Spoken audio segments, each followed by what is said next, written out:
Good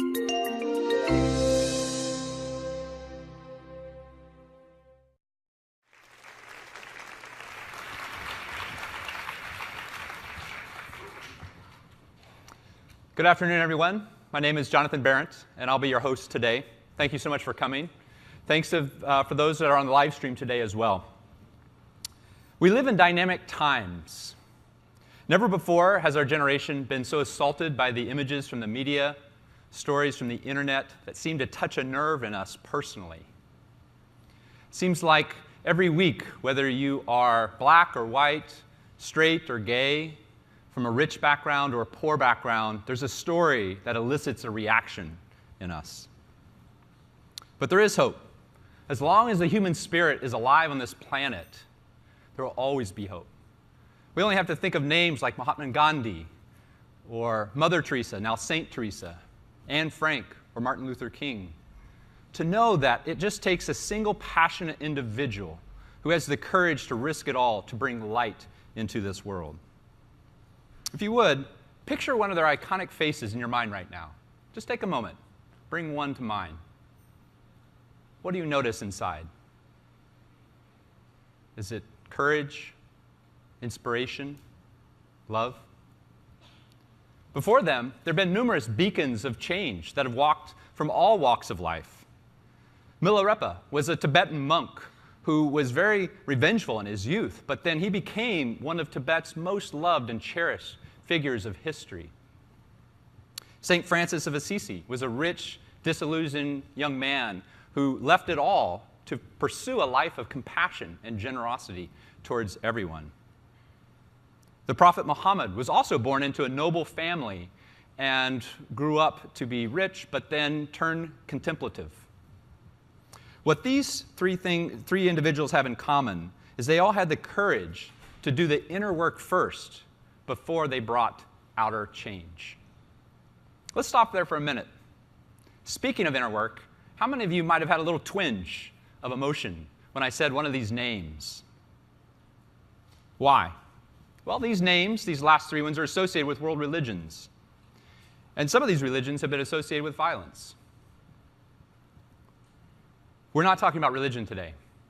We're not talking about spirituality today. You can all breathe a sigh of relief. We are talking about taking a moment to reflect on the times that we live in and what they require of us. What they require of us as individuals and what they require of us as a company, one of the most influential companies on the planet. If you felt a twinge of emotion when I mentioned one of these names or even the word religion, that's normal. If you feel outraged by the things you see on TV or read in the newspaper, that's normal. If you have passionate feelings about the election that's coming up in a month, that's normal. In fact, if you don't have some of those passionate feelings, I'd say that's not normal. However, we have to learn to deal with these emotions. We have to learn to find ways to integrate our thoughts and our emotions more constructively, so we can more skillfully navigate these dynamic times so we can have impact. Today, we hope to give you both the permission and the tools to do just that. Sadhguru is a realized yogi and mystic. He's a man whose passion spills into everything he touches, including, I learned yesterday, golf. With a keen mind and an unbounded heart, his presence alone gives you a taste of what the natural state of the mind can experience in terms of love and joy and freedom. Sadhguru's vision to transform the world has been unfolding over the last 30 years. The Isha Foundation, which he started, has numerous programs to promote inclusive culture and establish global harmony. Named one of India's most 50 influential individuals, he has deeply touched the lives of millions worldwide. He's spoken at forums like the United Nations and humble villages throughout India. He's equally known for his transformational yoga programs as well as his large-scale social projects. The projects address things like quality education for the poor, environmental stewardship, holistic health, peace, and well-being. Sadhguru says, "Joy is our nature, misery our own making." This is a provocative statement that he addresses in his new book, Inner Engineering, A Yogi's Guide to Joy, which there'll be a few copies for sale in the back. Sadhguru?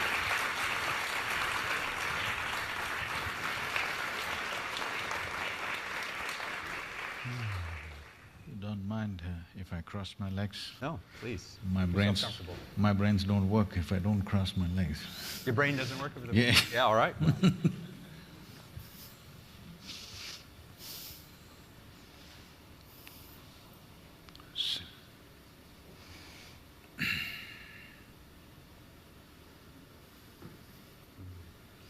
Thank you so much for joining us today, Sadhguru. I think the audience is very interested in what you have to say. I guess to start, they define inclusive consciousness. I'd love to hear your thoughts on… They did not define it. They did not. Okay. Well, I was just going to ask you what's missing. So you can start. With all due respect, they spoke about intent, right intent. Mm-hmm. They spoke about right kind of thoughts, emotions, attitudes, and to some extent actions. There is no consciousness in this. If we are understanding that the way we think, feel and act is our consciousness, no. It is like we are mistaking a plant, we are mistaking the flower for the soil. We are mistaking expressions for the source. This is something that's happening everywhere, not just here. People think by changing attitudes, their consciousness will change. No. By changing attitudes, certain actions will change. Yes, positive, beneficial, but it is not truly transformative. Change will happen, transformation will not happen. If I have to define a distinction between change and transformation, change means the residue of the past will still remain. A transformation means nothing of the past will remain, which is what is needed today if you want to create a new world, if you want a new generation to have a fresh life. It's been expressed in so many ways. Being in this part of the world, what they're familiar with generally, someone said, leave the dead to the dead. It's very significant. This is not coming out of recklessness. This is not coming out of unconcern, but this is coming with the concern that you must be a fresh life. You can learn many things from the past about how to conduct yourself, but there is nothing to learn from the past about how to be. Because you are a complete life by yourself. You don't have to learn how to be a life from the past. Maybe you have to learn how to be a good engineer. Maybe you have to learn how to be something else in the society from the past, but you don't have to learn how to be a life from the past, because past has nothing to do with this. This is a fresh life and this is a complete life. Consciousness is that dimension which is the very source of who we are. Our intentions, our actions, our thoughts and our attitudes are a consequence of that. Or in other words, we are trying to fix the consequence without fixing the source. Now all these distinctions of variety of things that they said, gender discriminations, racial discriminations, every kind, okay? Somebody is a Hindu, somebody is a Muslim, somebody is a Googler, it becomes a religion after some time, believe me. Second generation, they will become a religion by themselves. Yes. I'm saying, you see a football match going on, it's like a religion, two different clubs. They're willing to fight and kill each other. Just a game. So, where does this come from? See, the nature of being human is this. If you give me 2 minutes. See, there are 4 dimensions of our mind. In modern societies, the nature of our education has constipated our mind in such a way because we are just largely using just one dimension, which we call as the intellect. The other dimensions of mind, if I have to use Indian terminology, it means buddhi, ahankara, manas and chitta. What buddhi means is the intellect. You do what you want. The nature of the intellect is to slice things open and see.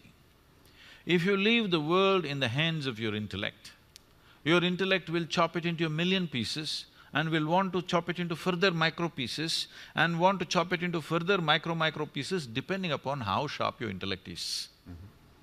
The sharper your intellect, the more you dissect the world. You cannot stop it because that is the nature of the intellect and it's good. So you must apply intellect only to know the material aspects of life. You can't know life this way. Jay, if I want to know you, can I dissect you? No.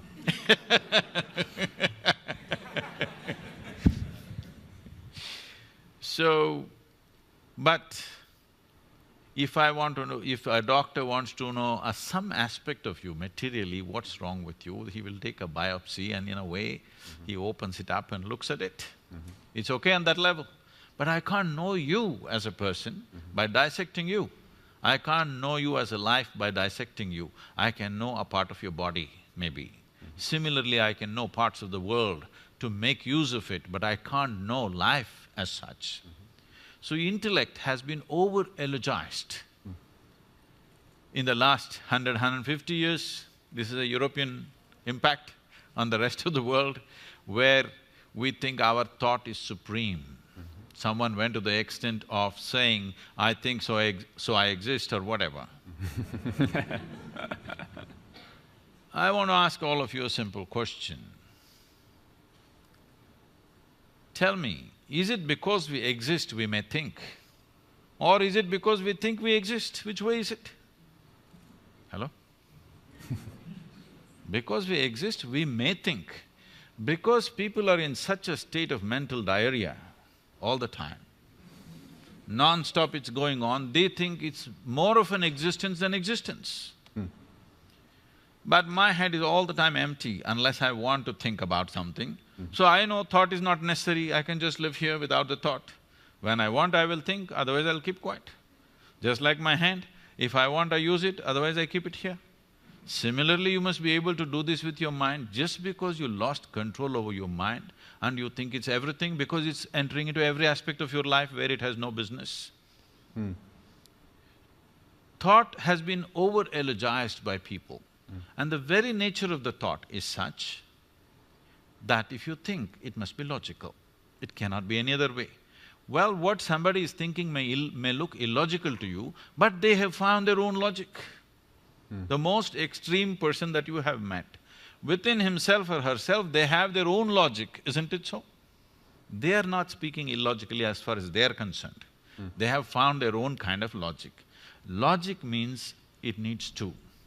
Logic means it needs division. Now, with logically you're trying to arrive at inclusive consciousness, it's not going to happen. Because you're using a knife to stitch, this is not going to work.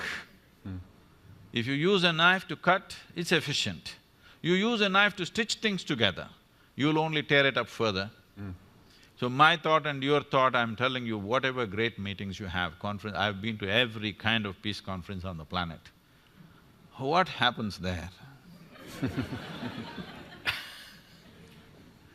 It's just short of war. After some time it heats up, on the second day anyway it's over, they all get drunk in the evening and they go home. If you make them stay there for a week, I'm telling you, right there'll be a battle. Yes, it is true. I'm not saying this with any disdain. I made a sincere effort to participate in all these conferences at one time, believing they are going to lead to peace. But last 8 years ago, I decided I'll never again go to these events because people are professional conference attendees. They're making a living out of it. It's not about peace. So, the next dimension of intelligence is called as ahankara. Ahankara means identity. This is important. that in modern societies, we have not cultured our children to culture their identity. When I say identity, the fundamental identity for you is always your body. This racial thing that concerns him and concerns all of us. I'm darker than him, you know. I face it all the time, joyfully, but I face it everywhere I go. I have extra features which make me further discriminated.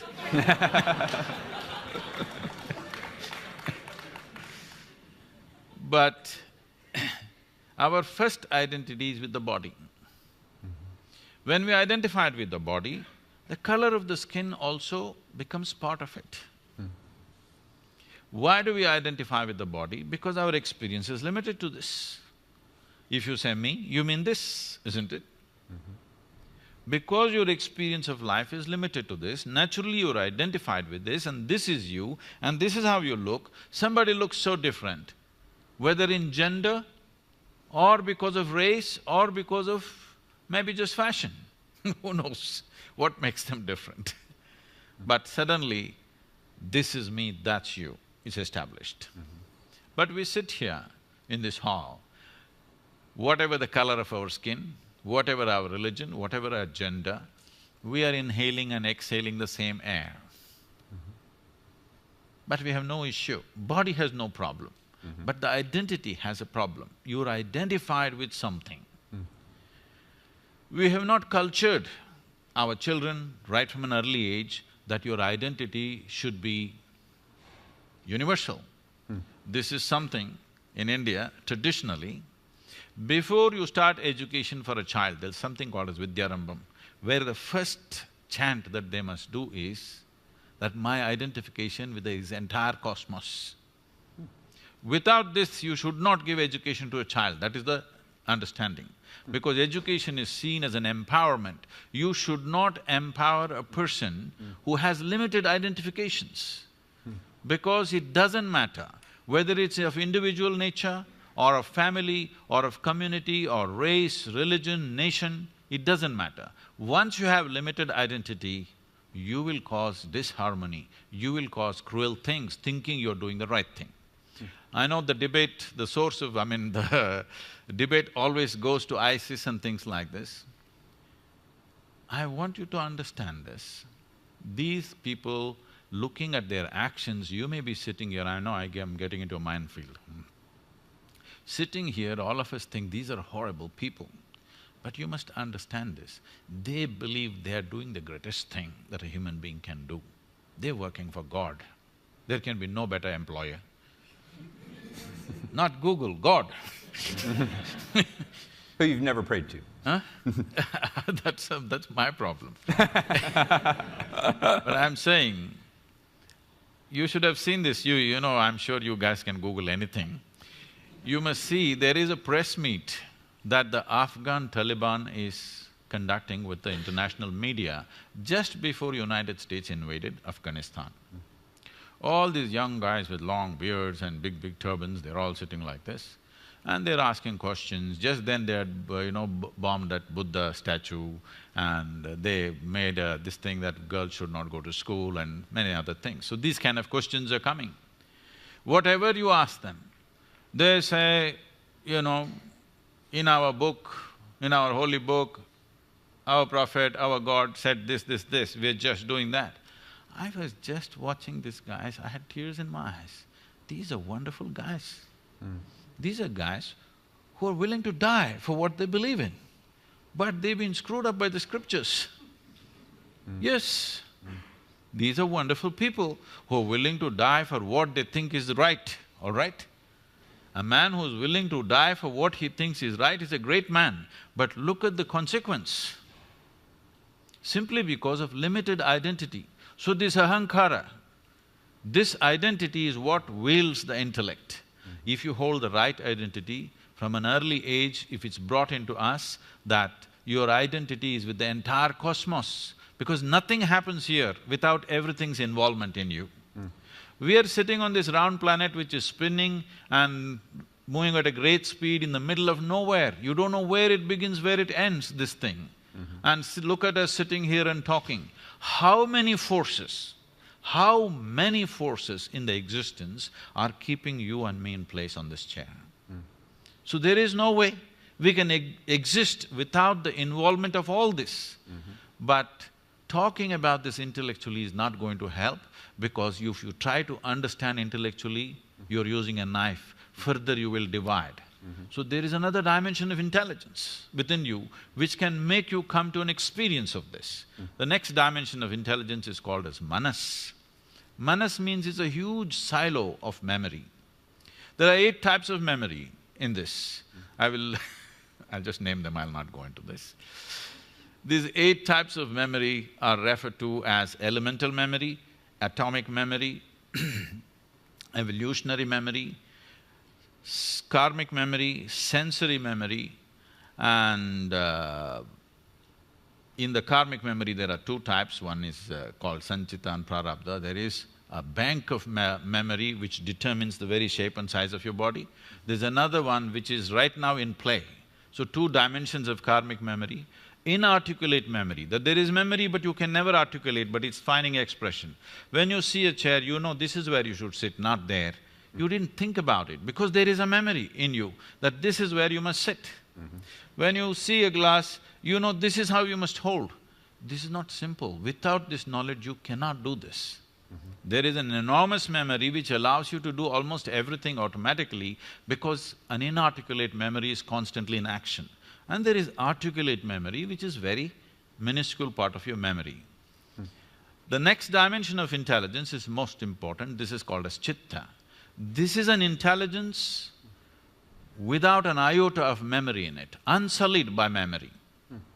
See, memory means a boundary. You guys are always dealing with information. Today you're in technology. I think memory does not mean what's here, memory means all over the place. Memory is a boundary. What I know is always a boundary. What I do not know is a limitless possibility, isn't it? We have misunderstood the power of ignorance. Our knowledge is always bound within boundaries. Our ignorance is boundless. So always in the yogic system, we identified with our ignorance, never with our knowledge. This is something we must do in a technology company, because that's where the possibility is. That is where the new terrain is, in your ignorance, not in your knowledge. So, chitta is unsullied by memory, it's just pure intelligence. Right now, if you eat an apple, it turns into a human being. You cannot do it with your brains. Even your brains were created by what you eat, isn't it? There is an intelligence here which is capable of transforming anything to this, because it is making use of the memory in the manas and making this happen. But the most important dimension of your intelligence is chitta. In today's education systems, in today's social conditions, there is no effort to dip into deeper dimensions of our intelligence. We're just too enamored with our own intellect and now using this knife to stitch everything. Well, you should know that even at Google, when we interview people, we have something called GCA that we look for, which is general cognitive ability. I suppose that would fall into that intellect dimension. Most of us weren't raised where we were told from an early age to identify with the cosmos. So is there any hope for us, or are we lost? See, identifying with the cosmos is just another thought. As a thought, it doesn't do much, it makes people little airy-brained and they'll start acting funny. You become new agey, you know, I love the cosmos. It's very easy to love the cosmos because it's not here with you.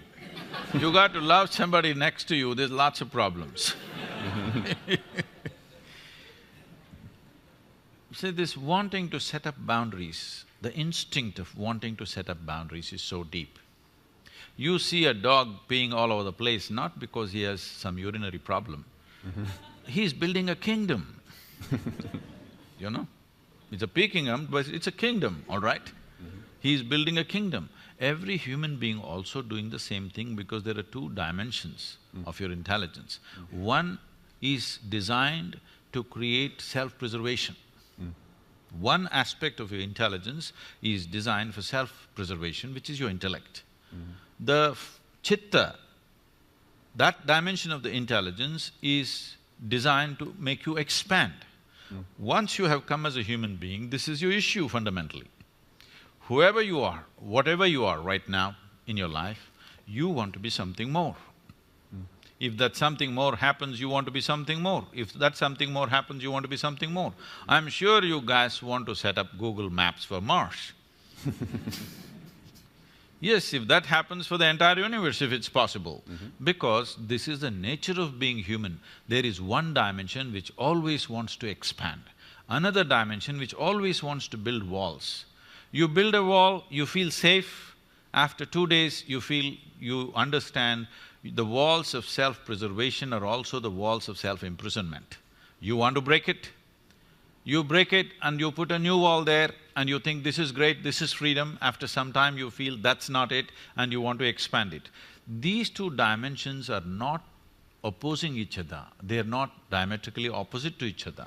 They're complementary. There is only one thing about you which needs preservation, that's your physicality. This body must be preserved, because if you break it, you can't fix it. Everything else in you right now, suppose I take out all your thoughts, all your emotions, all your ideas, all your philosophies, all your belief systems and thrash them right here, break them into pieces.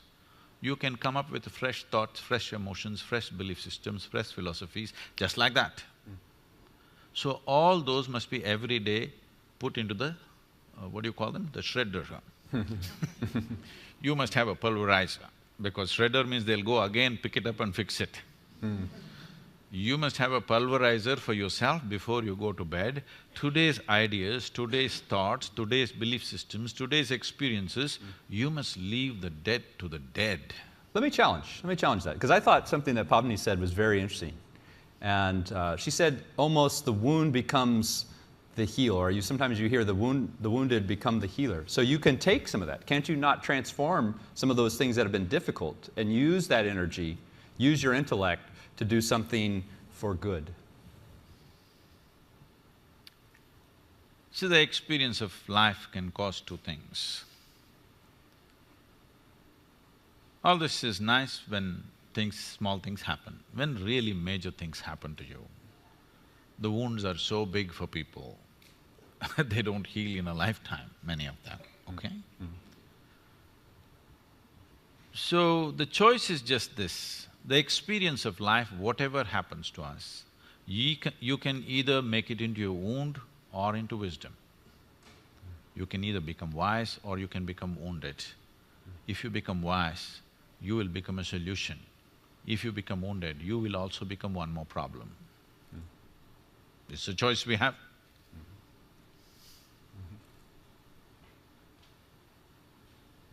So where does this wisdom come from? How do we access, if we're so used to using one of these four, and probably like most of the people in the audience, I wasn't even aware of that there are these other dimensions. What's the starting point? What's a way to access beyond the intellect? See, it's like this. Right now there is water in this glass. This is definitely not you, yes? But if you drink it, it becomes you. What is it that you did with this water, that something that's not you became you? When you say inclusiveness, this is all you're talking about. Something that is not you, you want to make it a part of you in some way, isn't it?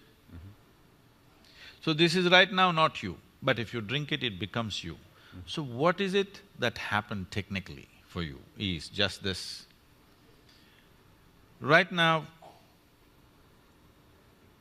I'm asking you, you take your right hand, all of you, take your right hand and touch your left hand.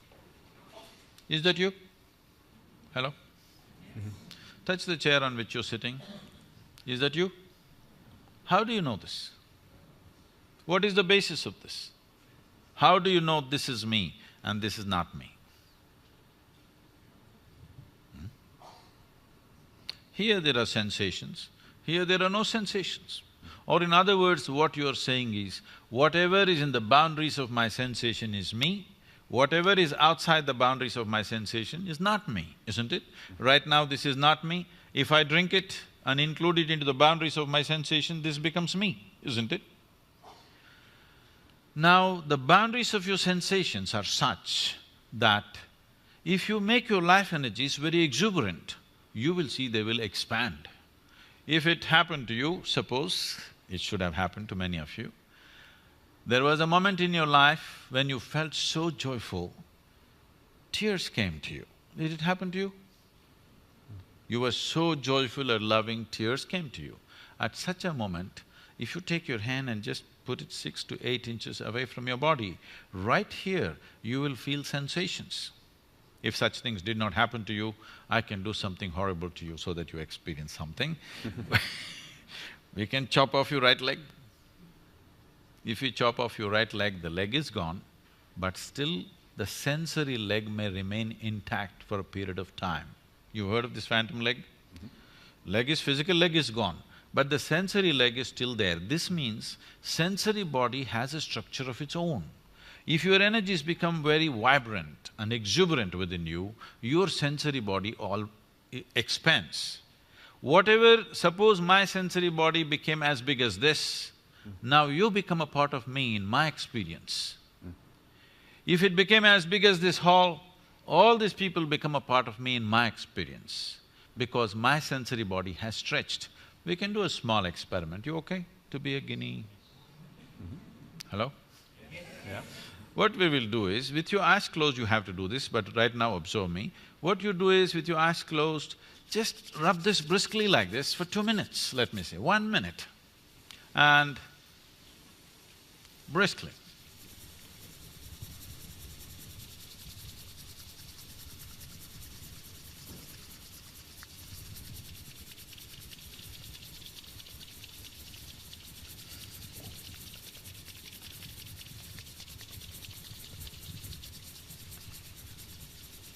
Okay, keep your eyes closed and just hold your palms 3 to 4 inches away from each other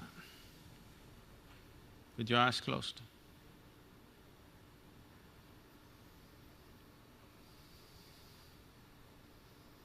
Something happening between your hands? Hello? Okay, please open your eyes. So just a little bit of rubbing, you didn't do it for a minute either, just 20 seconds. You rub it and suddenly something happening between these two hands, simply because of vigorous movement, the sensory body has expanded. You can feel something happening right here. You know why people are rubbing each other all the time? It's an effort to include someone who is not a part of you as yourself. If this happens, if this happens in a very basic physical level, we call this sexuality. If it happens emotionally, we call this love. If it happens mentally, it gets labeled as greed and ambition and conquest. If it happens on the level of your sensory body, we call this yoga. Now, yoga means union. Union does not mean you caused the union. Anyway, it is happening as one. You allowed yourself to experience it. That means the walls of self-preservation you loosened up a little bit, that's all. Why you want somebody close to you, why you want a loved one in your life is, somewhere you want to loosen the walls of self-preservation where you don't have to worry about protecting yourself. Suddenly you feel one with them. And once you feel one with them, in some way you want to be in touch with them, because you're trying to loosen up your sensory body in such a way that you can experience that which is not a part of you as a part of yourself. Now, this need not limit it to be one person or anything like that. This need not be biologically connected. If you can sit here with your life energies at its peak of exuberance, you will experience the whole universe as yourself. Then we say you're a yogi. And you had that experience 34 years ago. You talked about it a little bit yesterday. I'm just curious, for those of us that haven't had a peak experience where we've had this sense of union, what advice, what step would you take if we are at that place where we think, all right, I'm willing to try this out. I'm a skeptic. Don't know what the sensory body is. I had a little taste of it here. What would be the next step if we wanted to try for ourselves? See, let's describe what is being skeptic. Being a skeptic means you don't believe anything unless it truly makes sense to you. Most people are just downright suspicious. But they think they're skeptics. No, they're not, they don't qualify as skeptics. They're just suspicious about everything. This comes from a certain fear within you that everything around you can be wrong. Suspicion means you made a conclusion about something that you do not know. Believing something positively or believing something negatively is not different. They're the same things. You believe something that you do not know. If you… skeptic means, whatever I do not know, I do not know. I don't assume things in my life. What I know, I know. I think everybody should come to this much sense and straightness in our life that what I know, I know. What I do not know, I do not know. It's perfectly fine. I do not know, it's a tremendous possibility. Only if you see I do not know, the longing to know, seeking to know, and the possibility of knowing arises. So if you're a skeptic, you're an ideal candidate. If you're a believer, we have to make you, debrief you. Get the shredder out. Because you assume too many things that you do not know. You know the geography of heaven, though you can't operate the local Google map. Well, good. Well, we'll be taking questions, so be thinking about the question you might want to have. I think, one more question I want to ask is, how do we've been talking about some things that are very big. I think they're promising, but yet think about the conversation we had earlier. And how do we tie these two things together? How do they relate in your mind? Those of you who are interested, because right now we must understand this. Your intellect needs data to function. Yes or no? Yes. Hello? Without data, your intellect is useless. It needs data, that's why you guys are in the business. Everybody knows everything in the universe right now not because they went there and saw it, because they Googled it up. Because intellect feels stupid without data. Now, the nature of the intellect is like this only, that it feeds upon the data. Where does the data come to you? What you see, what you hear, what you smell, what you taste, what you touch. In the very nature of things, these five sense organs, which are the main agents of gathering information for you, are all outward bound. You can see what's around you. You can't roll your eyeballs inward and scan yourself. You can hear this, so much activity here, you cannot hear this. If an ant crawls upon your hand, you can feel it. So much blood flowing, you cannot feel it. Because in the very nature of things, your sense organs are outward bound. You cannot use these to turn inward. There's another dimension of perception which needs to be activated. Why is it not active in me? Because the sense organs are instruments of survival. They come on when you're born, whatever kind you are. Anyway it comes on for a dog, pig, cat, elephant, for everybody. Similarly, it comes on for us. Whatever is needed for survival for any biological creature, it turns on at the time of birth because it's needed, otherwise you wouldn't survive. But anything beyond survival process, without striving, it would not have entered your life, isn't it? Anything that you know, from an alphabet to whatever else you know, I'm sorry, I'm not talking about your brand, I'm talking about the real alphabet. Anything that you know, from reading to writing to using a computer or singing a song or whatever, you know these things with certain striving. I want you to remember when you're 3, 4 years of age, that damn A, how complicated it was. As if it was not enough, there were 2 versions of it which freaked the hell out of you. Today you can write with your eyes closed. But still, there are adults in the world who did not strive in that direction. Even today you ask them to write, they will struggle, yes or no? Without striving, anything beyond survival would not enter your life and will not enter your life. So turning inward is not a survival process. So there are 2 fundamental dimensions within you, instinct of self-preservation longing to expand limitlessly. Both are true for a human being. This is essentially a human problem on the planet. No other creature wants to expand limitlessly. They're only thinking of survival. Their stomach full, life settled. For you, stomach empty, only one problem, stomach full, 100 problems. Yes, all your trouble begins after after stomach gets full, isn't it? Because this is longing to expand limitlessly. In the evolutionary process, we can say this. For every other creature, nature has drawn two lines within which they live and die. They're quite fine. But once you become human, there is only a bottom line, there is no top line. So what humanity is suffering and confused about is not their bondage, they're suffering their freedom. What do you do with them? Wow. All right, well, I'm gonna invite anyone… All these identities Yeah. of religion, race, caste, creed, nationality is they're trying to set their own bondage. Because no bondage has been given to you by nature. You're trying to set your own bondage so that you feel secure somehow. And so that's part of the motivation Yes. that's driving… All the attack. these identities, being identified with the color of your skin, with whatever nonsense you believe in, and nationality, just a cloth, a flag, people will stand there and tears will come to them, isn't it? Just look at that. It really amazes me. And it's… on one level it's beautiful, on another level it's super ugly that you get identified with all these kind of things. People can get identified with a symbol, with a word, with just about anything, all right? So you're trying to create some artificial boundary of your own. Once you create this boundary and you have another boundary, I have my boundary, when they meet, we clash.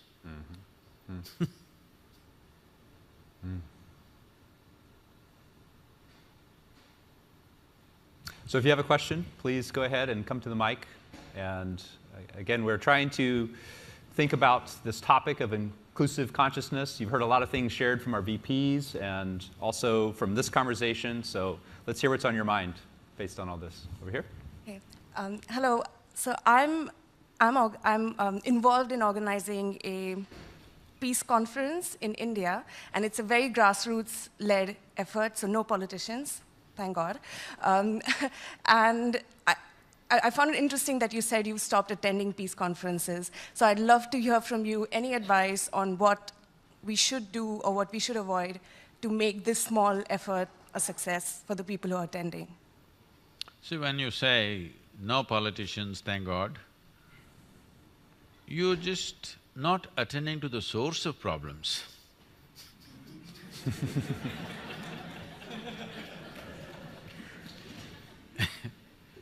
Politicians are not another breed of people. A democratic society means tomorrow you may become the president of this nation, that's what it means, yes? If you're willing to stick your neck out, you may become the president of this country or a prime minister of another country. So politician did not drop from the sky, he is not some other creature. He's just like you and me, he stuck his neck out, which you and me are not willing to do. Let's admit this, it's not an easy thing. It's easy to sit down and comment, but it's not an easy thing to try to run a nation. It's complex, believe me. So, you must have politicians, but you must have an atmosphere where it's not political in nature, where they will also let their hair down and talk like common citizens or human beings, but without them, what are you going to change? So peace conferences, if it's just an entertainment, you can gather your friends and have a peace conference. But if you want peace on the planet, the most important politicians, the most powerful politicians in this world must be there. Only then there is a possibility of peace, isn't it? Otherwise, it's just entertainment. I'll tell you, I was in a very important peace conference. There were 42 Nobel laureates. Each one of them pulling out 10, 20, one of them 44, 45 pages of printed sheets without even looking up at anybody, just went on reading their speeches from morning to evening. and slowly the hall was becoming peaceful.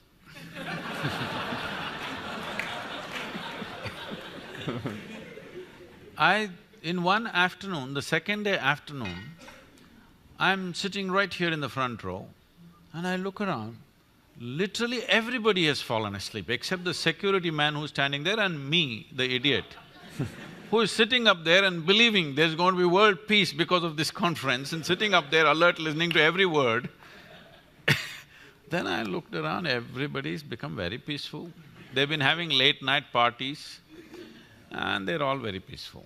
Then when my turn to speak came, I said, see, I've heard so much peace since yesterday. I want to ask you, can all of you or any of you put your hand on your heart and say, you are genuinely peaceful in your life? They were straight enough. They said, no, we are not peaceful. I said, if you cannot make your mind peaceful, how the hell are you going to make the world peaceful? What's happening in the world is just a larger manifestation of the nonsense that's happening in our heads, isn't it? If you and me were truly peaceful human beings, do we have to worry about you and me fighting someday? Hello? Whatever the issues, we'll sit down and handle it, right? Because there is violence in us, now we have to have a boundary. Here there's a barricade. Just in case I get violent or you get violent.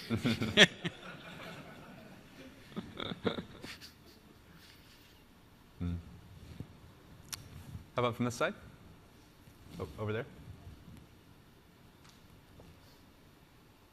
Hi, just a very basic question. You mentioned that before we start education of our children, we should try and make sure that their identity is the cosmos.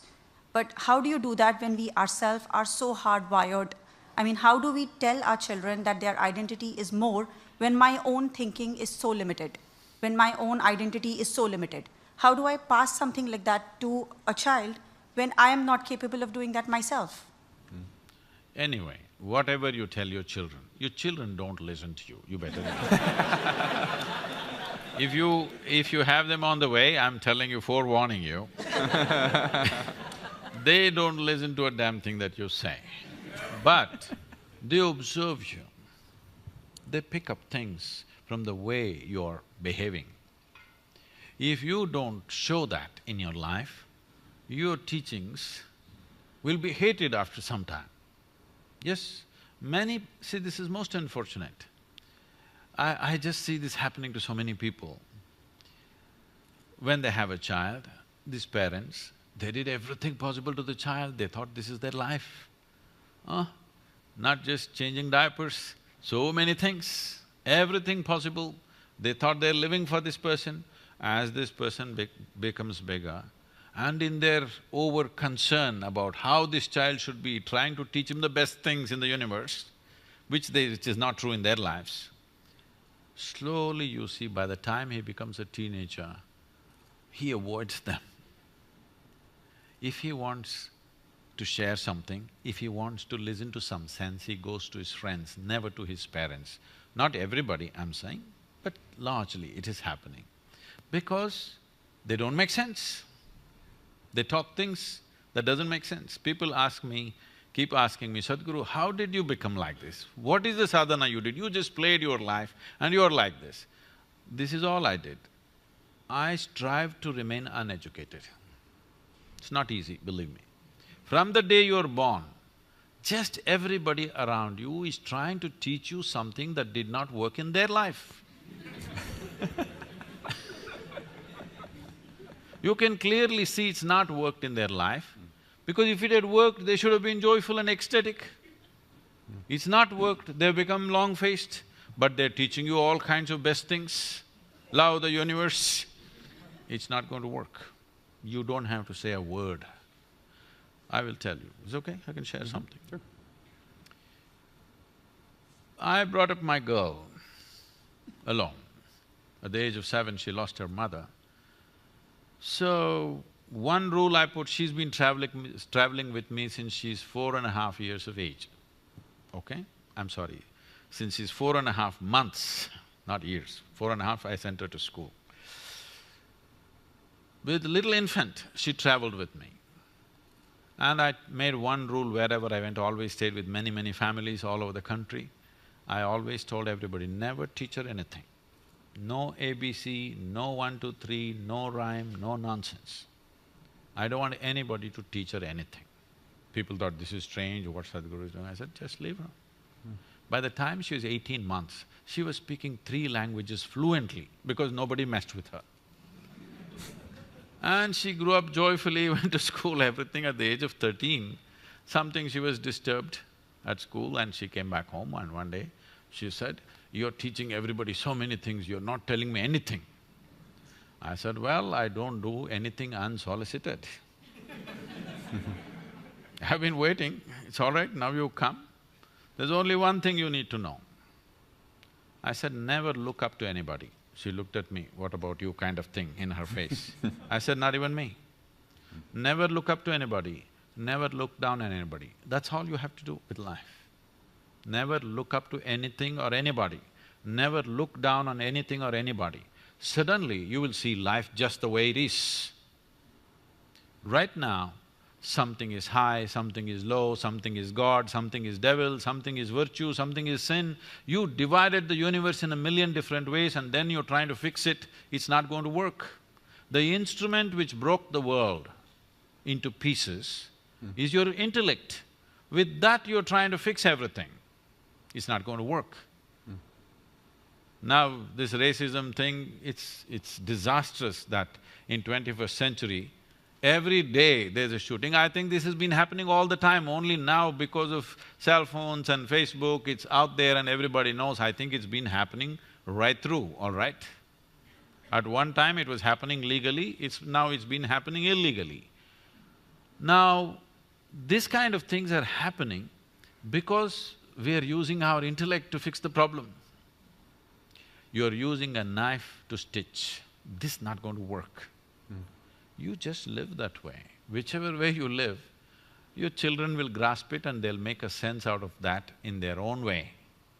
And maybe they'll fall this way or that way because you are not the only influence upon them. You better know that you're going to be a mother, you must know this, you are not the only influence. There are all kinds of people and there's Google.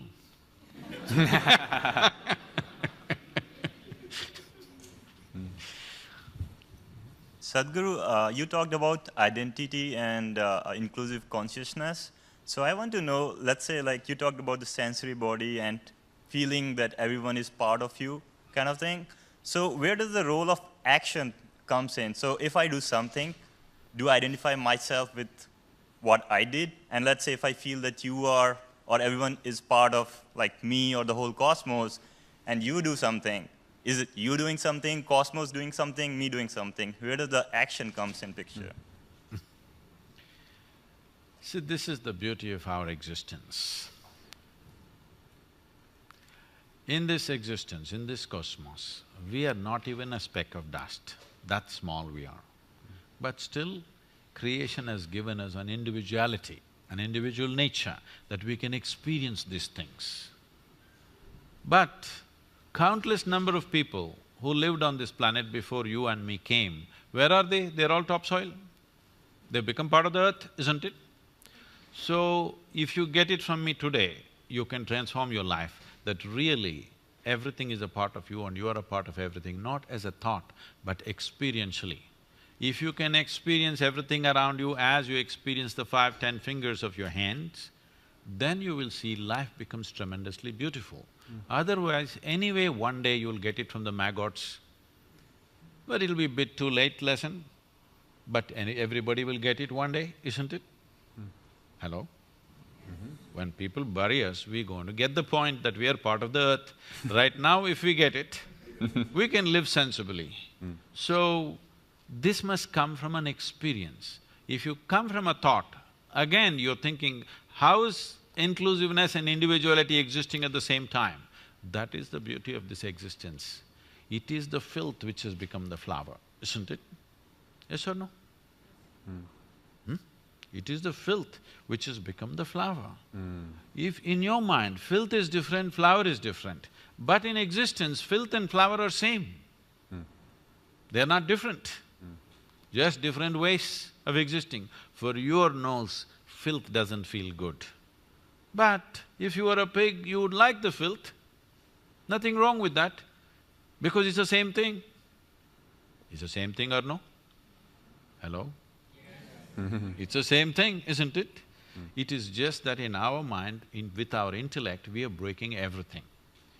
This breaking is only a psychological reality. This is not existentially true. See, we started a huge movement called Project Green Hands. I think something little bit was there in this. This happened like this.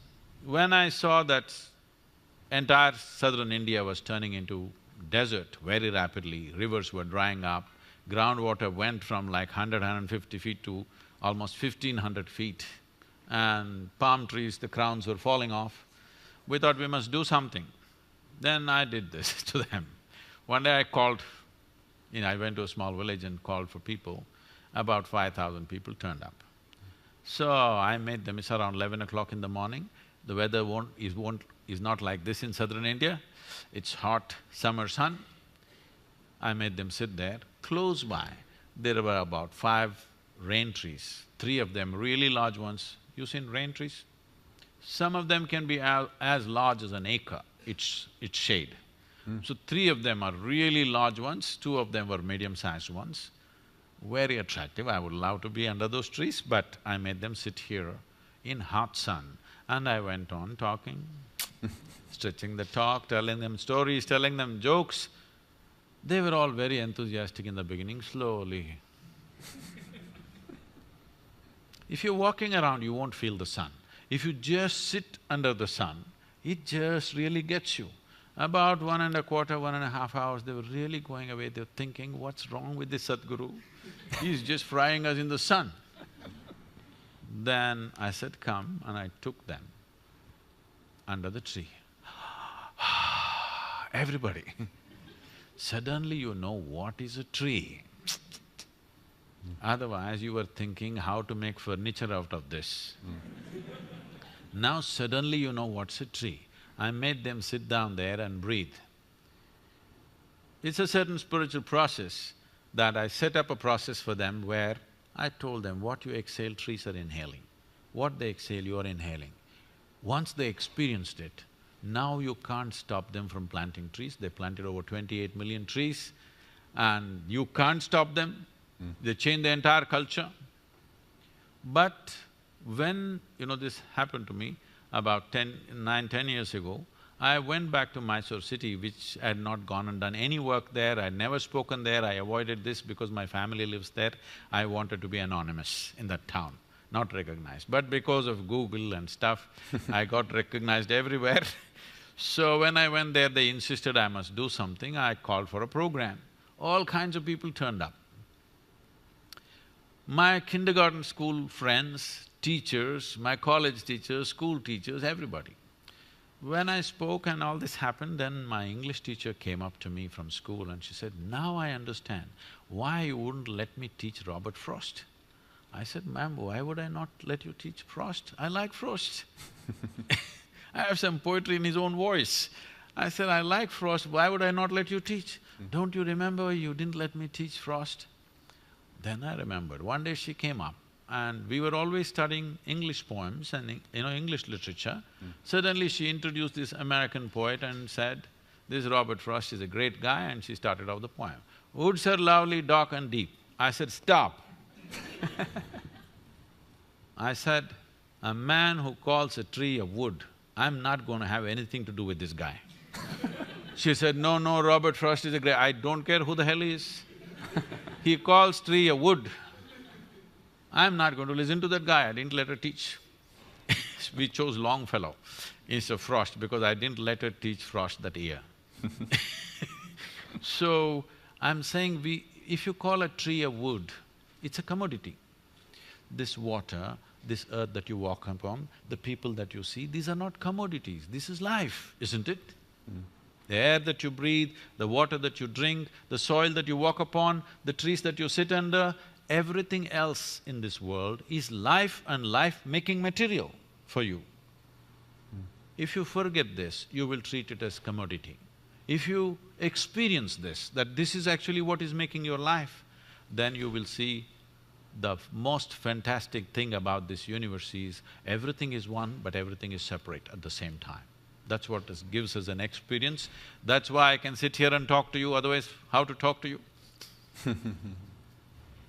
Wonderful. Maybe one more question? Hi, Sadhguru, thank you for coming. So for me, one way to achieve inclusiveness is to see other people as ourselves. For example, right now, I know for sure that you exist within me, because your voice happens within my head, your image. No. If voices are happening within your head, it means something else. So your image happens within me because it reflects through my eyes. You mean to say you have nightmares every day? Well, so my point is, I see you within me. That's I know for sure. But I wonder whether you see me within you as well. And if you answer yes or no, then that may be a belief, because how do I know it's true? See, there are two levels of reality here. There is a psychological reality and there's an existential reality.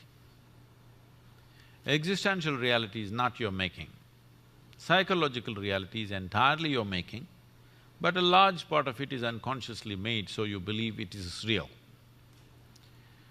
Whatever is true in your psychological reality may have some social relevance, but has no existential relevance. Right now, if I say you're within me, you'll feel good. If I say I love you, you'll feel good. Maybe it's true for me, maybe it's true for you, but it's not floating around anywhere here, okay? It's just my emotion and your emotion.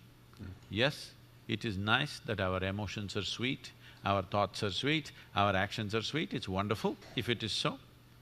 But it has only psychological and social relevance. It has no existential relevance. If you want to know life, you have to step out of this bubble called psychological reality and step into existential reality. Then only you have a taste of life. Otherwise, you are just a bundle of thoughts, emotions, ideas, opinions, and now I'm there in the… in all that. So, what I would tell all of you is, instead of thinking about it, instead of analyzing it, an experiential dimension has to happen. If you're willing to dedicate 28 to 30 hours of focused time, we will give you tools with which you can make this happen for yourself. This is not some empty talk, this has happened to millions of people. This has worked. And I must tell you, first 21 years of my work, as a rule, I never appeared in the media. Of course, I didn't have a website. Never put up one poster or banner or even a brochure. Only by word of mouth, millions of people came. Obviously, it must have worked for them to bring their family and friends. And now I'm not promising any miracle. I'm not taking you to heaven. I'm telling you the source of all your problems is you, not somebody else. I'm saying it's hard talk. It is not some miraculous promise of going to heaven, some la-la land is there and everything will be fine for you. No. In spite of that, people came because they saw the transformation within themselves and people around them had to come. There was no other way. So I'm saying, this is a technology of well-being. We are handling our external well-being in a scientific way through many means of technology. Why is it that we are so crippled when it comes to our interiority? We are trying to handle it through our emotions, we are trying to handle it through our philosophies, we are trying to handle it through our ideologies and belief systems. No, it's time you approach this human mechanism in a scientific manner. How to make this into a full-fledged possibility? See, every life in this world is only trying to become a full-fledged life. Whether it's a worm or an insect or a bird or an animal or a tree, all they're striving for is to become full-fledged. But we know what is a full-fledged worm. We know what is a full-fledged insect, we know what is full-fledged everything, but we do not know what is a full-fledged human being. Because even if I make you the king or queen of this planet tomorrow, still you will aspire for the stars. Because there is something within you which is longing to become infinite. If you're longing for infinite, you can't go about conquering space, it's not going to get you there. The finiteness to you has come to you only because your identification with your physicality, because the nature of physicality is a defined boundary. Without a defined boundary, there is no physical nature. But is it true that this physical body you slowly accumulated? Is it true? Or were you born like this? You accumulated this? What you accumulate can be yours, it can never ever be you. Or in other words, you are living your life without experiencing the life that you are even for a moment. Your entire involvement is with your physiology and psychology.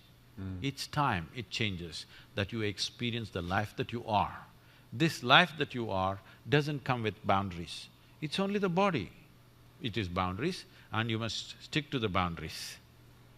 It's very important, don't expand it too much. Thank you very much. Thank you so much, Sadhguru. Thank you. Thank you all.